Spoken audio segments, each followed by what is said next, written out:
Fandoms Anonymous.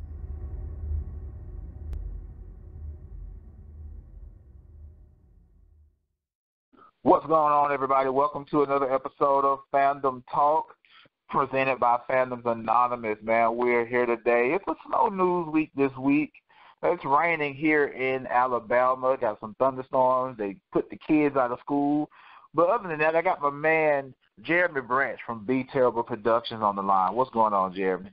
Not a lot. Glad to be here, man. It is funny because last week we had, a dozen trailers and news stories to talk about, and then it was looking for some stuff to talk about today. We got a couple of good stories, so I'm excited to talk about it. I think we passed that weather over to you guys because day before yesterday it was nasty out here, and the kids ended up getting called out of school. It was. For those of you guys who don't know, we live in the southeastern United States. Jerry is in Pensacola, Florida. I'm from Mobile, Alabama, which is about an hour apart from each other, but I live 2 hours away in a town called Montgomery. Mobile had the bad weather. It rained here Monday. Then the bad part is here now, and then it's going up. So, man, it's crazy. It's crazy. But we're going to jump right into it. But before that, I want to go ahead and promote something that Fandoms Anonymous has coming up. It's called the One-on-One Series. Basically, it's going to be a series highlighting different people who do different things that are somewhat connected to the world of fandom, for your DC, your Marvel, whatever, what have you, and movies and entertainment. And then there's some things may not necessarily be connected, but it's going to give a chance for people to highlight what they do, why they do it, and why they do it so well. So check it out. There's a playlist already on the YouTube channel for Fandoms Anonymous called the One-on-One Series. So we're going to go ahead and jump right into our topics for the day. The first one we're going to jump into, it's a hitter quick. We're 1 month away from Guardians of the Galaxy 2. And we talked about this on a video last week where the ticket sales, if you already had checked it out, check that out on the YouTube channel. There are already tickets on sale for Guardians of the Galaxy 2 already. You can get your tickets right now for the movie. So we're 1 month away. So, Jeremy, what's your anticipations about the movie coming up? And specifically, they're saying that Sylvester Stallone and Michael Rosenbaum from Smallville, if you don't remember him, Michael Rosenbaum played Lex Luthor on Smallville. They said that they have a very significant part in the MCU, and this is not the first time we're going to see them. So what's your thoughts on GOTG 2 coming up? Oh, man, I can't wait. Really excited about the movie. It is crazy that what we were discussing last week about ticket sales going on in that much in advance. The only other movie, and correct me if I'm wrong, the only other movie that I can think of that ever pre-sold that early was the last two Star Wars movies. Yeah. So that shows that Marvel's got a lot of confidence in that property. Audiences loved the first Guardians of the Galaxy. There's nobody that I know that's ever been like, Guardians of the Galaxy sucks, Some people have been like, it's all right. It's not the best movie in the world, but I've never heard anybody have anything bad to say about it. But it looks like space operas are in at the movie theater. But, yeah, I can't wait. I knew Sylvester Stallone had a role in Guardians of the Galaxy, but I have no inkling as to what it is. I'd love to hear your theory if you have an idea. I actually don't have a theory, but they said that his role is very significant. So I was watching a few other things. I was watching Charlie over at Emergency Awesome, and what he stated was that he could be one of the higher supreme beings in the Marvel Universe. He said there's a possibility, or he said there's a possibility that him and Michael Rosenbaum's character could be the characters Order and Chaos. So from the Infinity War side. So there's a lot of different possibilities. But when Marvel says that somebody's doing something significant, you better believe them, and it's going to be big. So yeah. Other than that, I guess guys, they introduced Celestials. I was going to say I think they introduced at least pictures of the Celestials in the original Guardians of the Galaxy movie, and I guess that's kind of what what those what did you refer to them as just now? I guess what the two characters from Infinity Order and Chaos. Yeah, Order and Chaos. I guess they would be almost like celestial beings, huh? In a sense, yeah. Okay, yeah, I'm sure it could be a whole freaking crash course. We'll go ahead and move on. Right.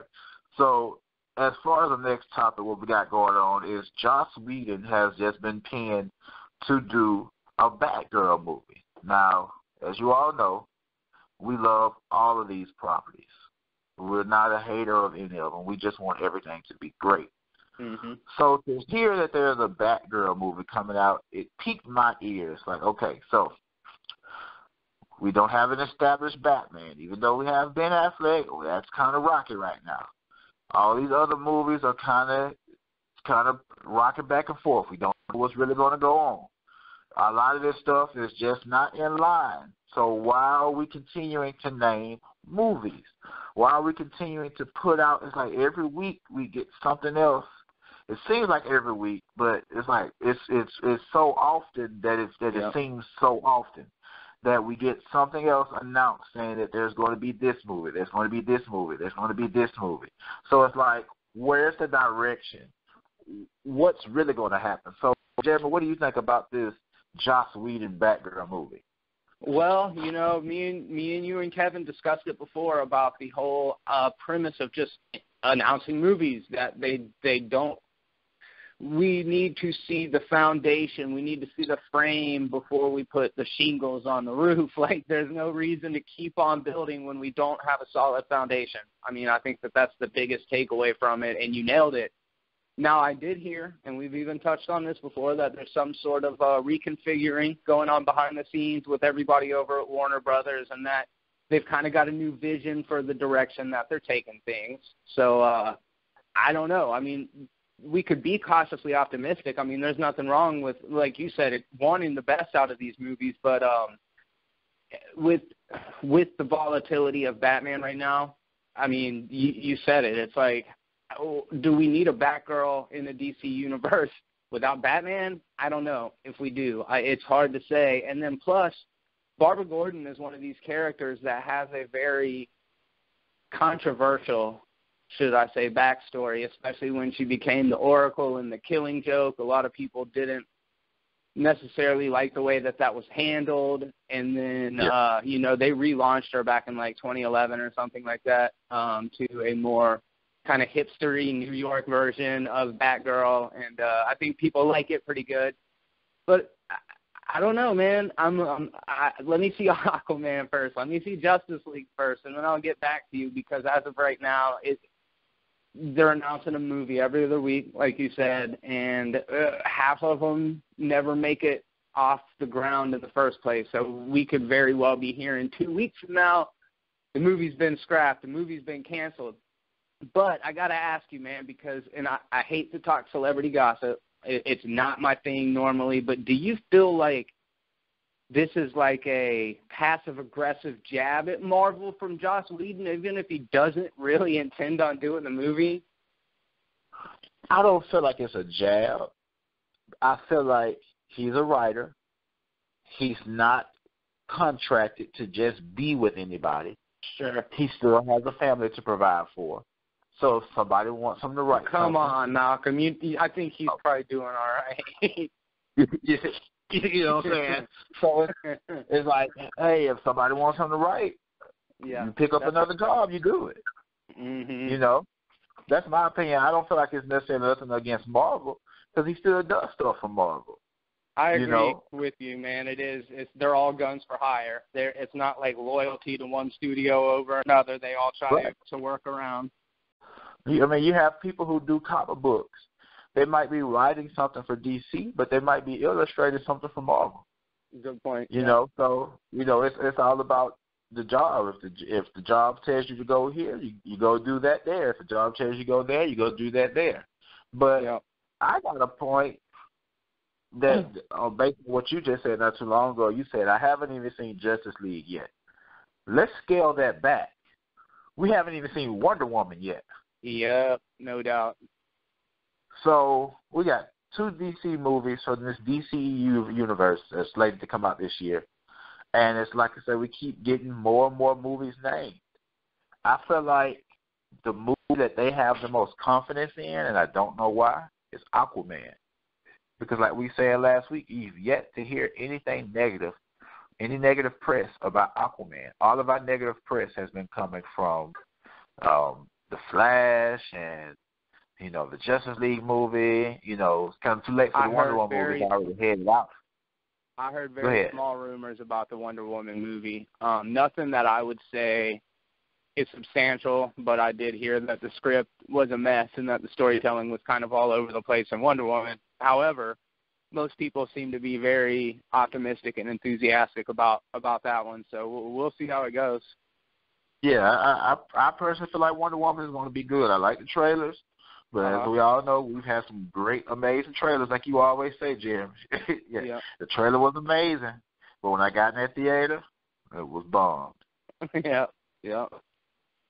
Well, most definitely, guys. Next time we're going to talk about is the Defenders.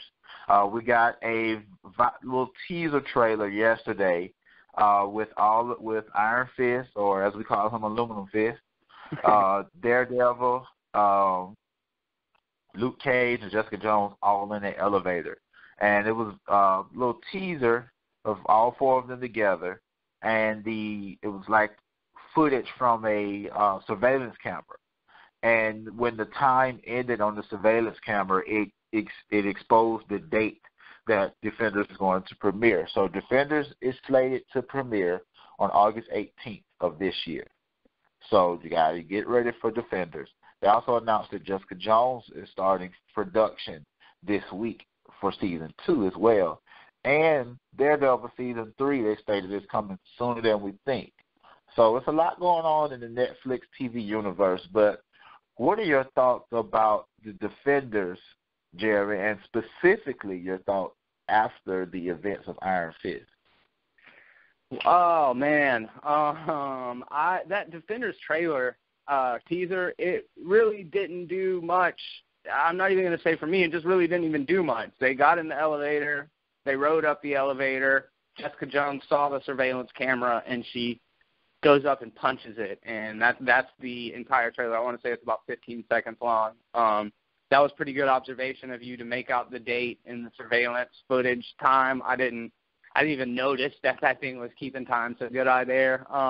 What I was curious about is why Daredevil is the only one out of the group that feels it necessary to wear a mask or a disguise. I don't know. I don't know. I don't know if he did that. He did.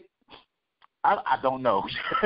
Yeah. Maybe it's a weird thing. Maybe the scene that we're seeing, this elevator scene, is them coming from something else. Maybe this was filmed just for this purpose. You get what I'm saying? There's a lot of possibilities with that. And he's the only one of the characters that wears a mask. Come to think of it, I mean, Luke Cage never wears something. Luke Cage never wears a mask. Iron Fist never wears. Well, if he has his actual costume, it has its mask. But everybody knows that he's Danny Rand. Nobody knows that Matt Murdock is Daredevil. That's a good point. So that could be our explanation right there. Nobody knows that everybody knows who Jessica Jones is by her face. Everybody knows who Luke Cage is by his face. Everybody knows that Iron Fist is Danny Rand because he makes it known. I'm the immortal Iron Fist. And I ended up being all right with the series, man. I know I bashed on it a good bit. I thought that when Colleen ended up being that she was in the hand, that was a pretty crazy reveal. It wasn't a great show, but it didn't kill my love of the Netflix universe. Like you were just saying, there's so many things that are coming up that I'm into, compared to one thing that came out that I didn't really care for. Like it didn't necessarily make me less excited for the Defenders. However, if it were good, I would have been way more excited about the Defenders. So I don't know. I think it'll be great to see them all teamed up. There's a couple of those series that I'm almost a little more excited about than the Defenders, namely The Punisher. I really want to see how John Bernthal handles that first season of The Punisher. I think that Punisher is just going to be nuts. Yeah. I really do. I think I'm ready for the Punisher. I feel like I'm ready for the Punisher more than I'm ready for the Defenders. Like if I had to put it on a list, it would be Punisher, Daredevil Season 3, Jessica Jones Season 2, and then Defenders. Oh, wow. I got to put Defenders second, but I'm with you on the Punisher. I just, Right. man, thinking about that second season of Daredevil, all that shit happened, or all that stuff that happened in the prison with Punisher and Kingpin. Oh, yeah. That was some intense TV, and it was unexpected, and it was some of the best stuff in that season, so I can't wait for that one. Most definitely. Well, guys, we're going to move on to our next topic, sort of a favorite of mine. We're talking about the Power Rangers sequel. Will there be a sequel based on the box office results? Currently, as of maybe about 2 or 3 days ago, Power Rangers is sitting at 97.8 million worldwide. And that still isn't worldwide because it's yet to appear in South Korea, China, Japan, Australia, and some of the other countries left that is yet to premiere at. So everybody's wondering, is there going to be a sequel? They're already almost close to making back what their budget was, which is $105 million to be right there at 97.8. Yeah, they did have a big sophomore slump for their second weekend, but it was noted that was going to take place.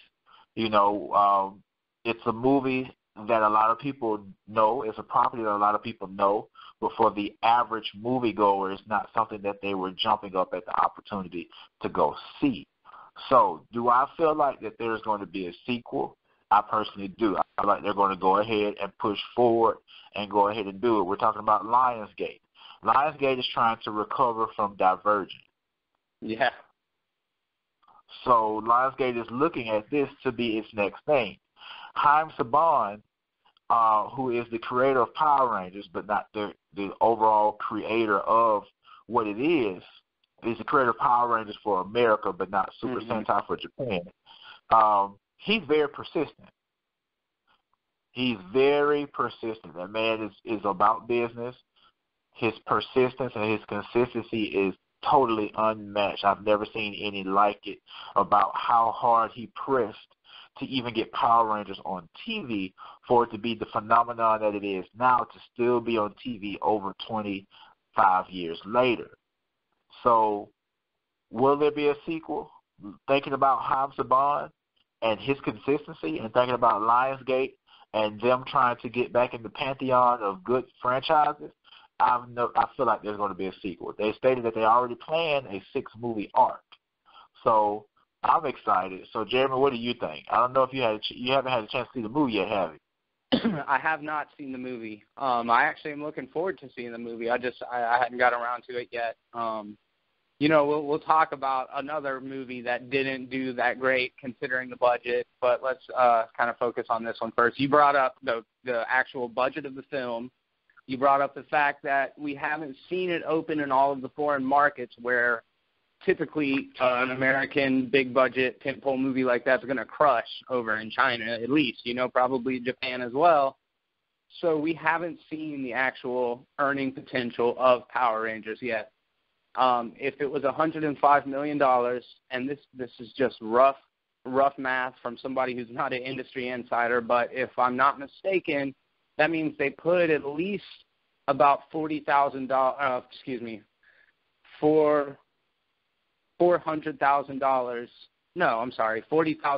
into marketing to bring the total up to, you know, we'll say 135 or something like that. So they do have to cross over a bit higher of a threshold than what their actual budget is. You also brought up the fact that they were planning a 6-movie arc. That's 5 sequels planned ahead of time. And to kind of touch on what we said about Warner Brothers just now, you can't plan. It's not necessarily a good idea to plan that far ahead. Saban, much respect, but he's no James Cameron. You know, I don't even know if the Avatar movies are going to work the way that James Cameron wants them to.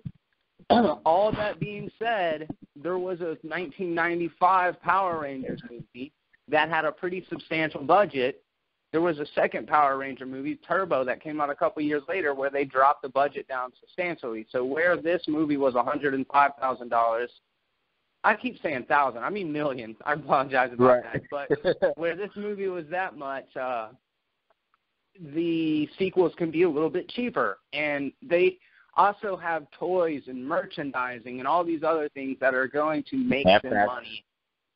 Yeah, so that factors into it as well. Absolutely, absolutely. Whatever Krispy Kreme paid for the product placement, I mean, there are so many different variables to where they very well could have already made their money back. So I don't worry about it. It's not so much the sequel that I'm as skeptical about. It's just that knowing that there's a plan for 5 more movies is what makes me like, I don't know about that, but we'll definitely see a Power Rangers 2. Most definitely, most definitely. Now, the next thing we want to talk about, that Jeremy made mention of, is Ghost in the Shell. Ghost in the Shell came out, and it did not do good at all for its first weekend. At all whatsoever. A lot of people anticipated it to do well, and it flopped. It flopped big time. And I think it had a lot to do with the casting. A lot of people were upset with it. So, Jeremy, I know you've been following this pretty good. What's your take on this Ghost in the Shell flop? And also, go ahead. Also, what you mentioned in regards to companies continue to do anime reboots? Man, I was very surprised at how poorly Ghost in the Shell performed at the box office, as well as how mixed the reception of it was. From what everybody agrees on, it's a visually appealing movie that doesn't really have a story and performances that moved people or that people thought was exceptional. So, I wonder about Power Rangers in the same way that I wonder about anime. In our circle, in the listeners of this podcast circle, everybody loves anime. Everybody knows Power Rangers. But, do we exist in some sort of vacuum where we don't know about the outside world as much as we see the things around us and we're like, yeah, that is how everybody thinks, and not even think of it like, my mom, for example, she doesn't know what Ghost in the Shell is, there's a lot of people out there who probably aren't as familiar with these properties as other people. And so I don't think that we can expect that a title like Attack on Titan is going to bring in the kind of money that Iron Man is or Captain America is. These are household names versus people that are a little more niche, right? So I feel like that was a big part of it. And then I also feel like the whitewashing thing and the casting of Scarlett Johansson could have played a factor. But most of the people I know, and again, maybe I'm existing in kind of a vacuum here, but most of the people that I know wouldn't not go see a movie because of that. Like the people that boycott movies, the people that I know aren't those people. They'll go give it a chance regardless. And I think that studios know that you cast a Scarlett Johansson and your chances of the box office being improved or increased are better than if you hire an unknown Japanese actress. Is it right? I'm not here to say that. You know what I mean? Is it fair? It's not my call to make. But for shrewd businessmen in suits that don't care about anything but how much they make money-wise, that's the savvy call, I guess. So I don't know, man. It's a prickly topic. I do think that the girl from Pacific Rim would have been great as the Major in this movie, but I don't know. I don't know that would have made that big of a difference, man. That's just – it feels like at this point studios, they go on what they see, and what they see is a Japanese anime property that they attempted to make live action, and it bombed. So instead of taking the story of Akira and trying to make it work, they'll probably more likely scrap it and be like, let's find something else that we can adapt, you know? Yeah. And you know, it's like stuff like that, you hate to see stuff like this. Because I personally know nothing, jack diddly about Ghost in the Shell. You know, I know nothing about it. So when I saw everybody starting off to talk about it, and they were talking about, Scarlett Johansson was casted, you know, they could have got an Asian actress, or this and this and this and that. I'm like, yeah, they really could have, but why didn't they? You know, Jeremy, why do you think that they stray away from casting, and I don't want to say correctly, but casting correctly? Yeah, no, you're 100% right. You're 100% right. I think that there's a fear of a lack of back in the 1990s, way back in my day, Will Smith would open a movie. You would see a trailer, and it would be like, Will Smith is in this movie, and people would go see it because Will Smith was in it. You know what I mean? And now it's like they put directors' names over the title.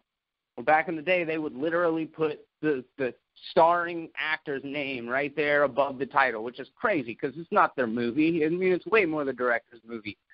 But fast forward to nowadays, and an actor's not enough to bring in the same amount of box office. You know, like let me think of a good example. After Earth, it had Will Smith in it. People didn't go see it, you know. I think M. Night Shyamalan had kind of lost the trust from the audiences, but I think that the biggest thing is fear. I think they feel like if they put a name that was hard to pronounce on the marquee, that American English-speaking audiences would be turned off to it. I mean, I know that's an oversimplification, and again, it's not a moral or an ethical call that I'm making. It's more of just like, I think that market research has been done to death, especially by studios and test groups and all of the boardroom meetings and the writing staffs and all of this. Like, by the time we see these big studio movies get released, they've already crossed their T's, dotted their I's, gone through and combed every single inch of details that they needed to come up with what they believe is the most, proficient goals. So I think that's the big thing about it, is that they just feel like putting a name on the marquee that people didn't know would deter them from going to the movies. So yeah, and it's like, for me, if I'm going to watch a movie, and especially if I don't know nothing about it, and I see its background, it's like, okay, well, why didn't you do it like that? I mean, for me, that's the best way to do it. But I understand when it comes to Hollywood, when it comes to these things, you know, you have to put somebody in you notice. You know what I'm saying? You know, somebody has to be that you notice. I think Power Rangers took a big chance by getting actors who were not known except for Becky G. You know, and Jeremy, when you see the movie, these kids, or some, they're not kids, some of them are grown, but they did amazing. They did amazing. That's what I heard. You know, and especially R.J. Collar as Billy. He did amazing. Nobody believes, and I keep telling them that it happened, that I sat in a Power Rangers movie and actually shed tears. There's a scene in that movie. There's a scene in that movie that really got me. I'm talking about, it got me good, because it hit home, and I was like, wait a minute. I'm in the Power Rangers movie, and there's tears in my eyes. Oh, that's great. I said, hey, is there tears in my eyes? He was like, yeah. He said, I understand why, though. You know, so like I said, there's a scene in that movie that really hit me. It hit me hard. And, you know, the movie had depth, and they took a chance, because they could have easily went and got Zac Efron, Selena Gomez. You know, they could have went and just got these people that we already know, and it probably would have been horrible. Zac Efron as a Red Ranger? Hell no. You know? Yeah. I would have been royally upset. I agree with you. I think that's a really good call. The Power Rangers was like almost an anomaly because nobody does that anymore. But it didn't do stellar at the box office. So you wonder if they would have put the Zac Efron, if they would have put the more well-known names in there, if people would have went, and then would it have made it a better movie? You know, I doubt it. I think that I heard that everybody did a great job in that movie. I think the only negative criticism I heard about the performances is some people didn't like Elizabeth Banks as Rita Repulsa, and then other people did. So I think that'll go either way.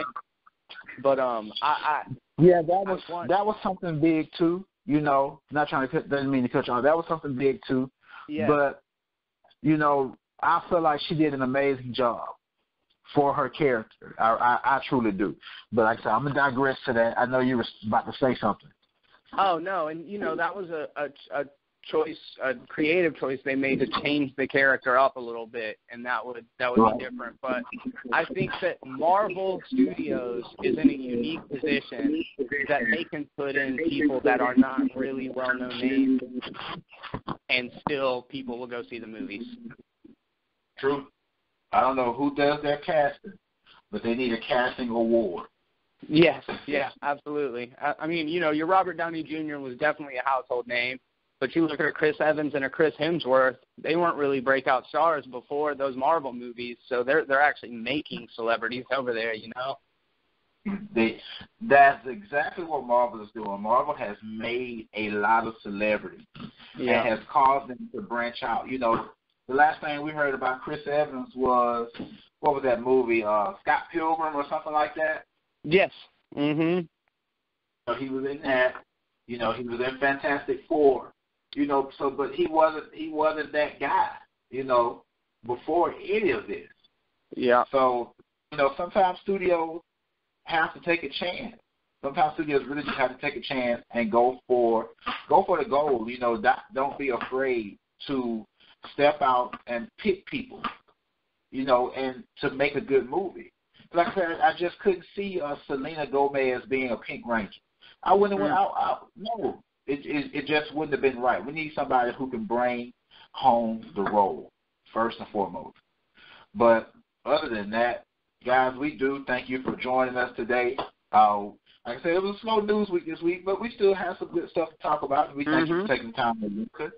So if there is anything else, Jeremy, let everybody know where they can find you with Be Terrible Productions. Make sure to check out BeTerrible.com to stay up to date with all of our stuff, and then also Be Terrible Movies on YouTube and the Facebook fan page, Be Terrible Productions. Most definitely, guys. And I have another plug for my man Kevin Garlison over at Hubster Photography. Go over to the Hubster Photography Facebook page. That's HUBSTER Photography. And like my man Kevin's page, he's up-and-coming photographer in the California Bay Area who's doing some amazing photography. So go take a chance and take a look at that. Also, I got my man David who has his T-shirt company. It's an Etsy shop. It's called DC Visual Arts. So go check out DC Visual Arts. Get you some hot T-shirts for your fandoms, your Star Wars, your Power Rangers, your whatever. He has hundreds and hundreds of T-shirts. You guys, don't forget we are doing the push to 10,000 views. Right now we are at 8,111 views. So we're headed towards 10,000. So if you guys want to be closer and a part of Fandoms Anonymous, you want to hop on one of these podcasts like we have here, feel free to email me. Feel free to contact me. You know, I'm always open and inclusive to giving people a voice, giving people an opportunity to be heard. So, guys, you know where you can find us, though. We're Fandoms Anonymous. That's FANDOMSANONYMOUS. We're all over social media. We're on Facebook at Fandoms Anonymous on the group. Come join the discussion. Check out our weekly updates and daily updates on the Facebook page. And don't forget to like the page as well. Head over to the YouTube channel for Fandoms Anonymous. Head over to Instagram. It's at Fandoms_Anonymous17, and head over to Twitter, and it's at Anonymous_Fan17. So, guys, if there is anything else, thank you for listening, and have a good one.